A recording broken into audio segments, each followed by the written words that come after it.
Well, howdy there, Internet people. It's Bo again. So today we are going to talk about the unsealed documents that led to the search warrant down there at Mar-a-Lago.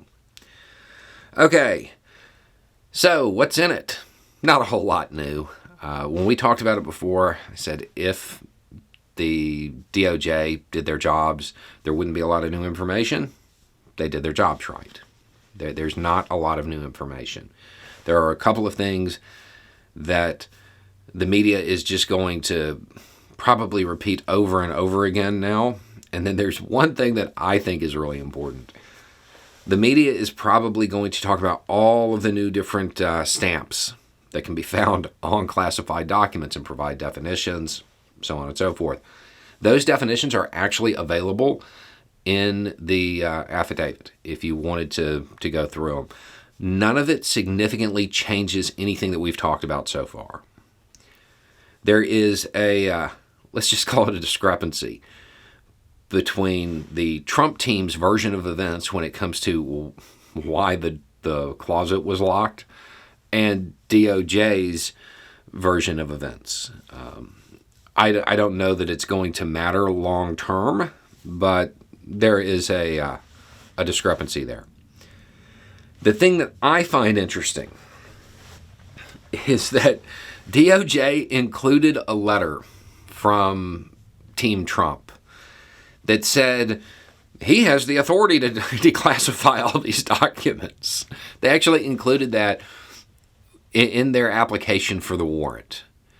The judge saw that and provided the warrant anyway. So for those who are still hanging on to that loophole that your uncle on Facebook found, a judge has already looked at it. It doesn't apply. It has nothing to do with what's going on because none of the laws cited require the documents to be classified. It requires defense information, and that's there. There's also a technicality as far as, well, the president isn't technically an officer, employee, consultant, or contractor. Again, that's one of those things, okay, but that's worse. And I don't think it mattered because I actually don't think that that's the statutes that they cited to get the warrant. So, but that was also presented. There was a letter from Trump's counsel included by the Department of Justice and given to the judge. So the judge had access to those arguments prior to issuing the warrant. That's a dead talking point now. It has already kind of been looked at. And a judge, fully aware that, they were authorizing a search of the home of a former president, looked at the information provided and was like, yes, this doesn't apply, and signed off. That, to me, is probably the most important piece in it. The other stuff, it's open for commentary, but there's not much there. There isn't anything that I see that sticks out that alters any of the commentary that we've had on this channel before. Everything's moving pretty much as expected.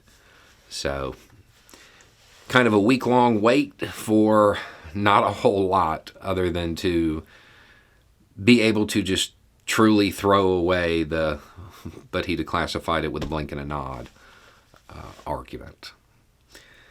So now we have to wait and see where DOJ goes from here.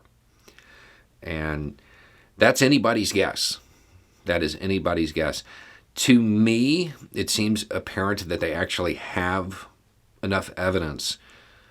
If they wanted to, I believe they could seek charges.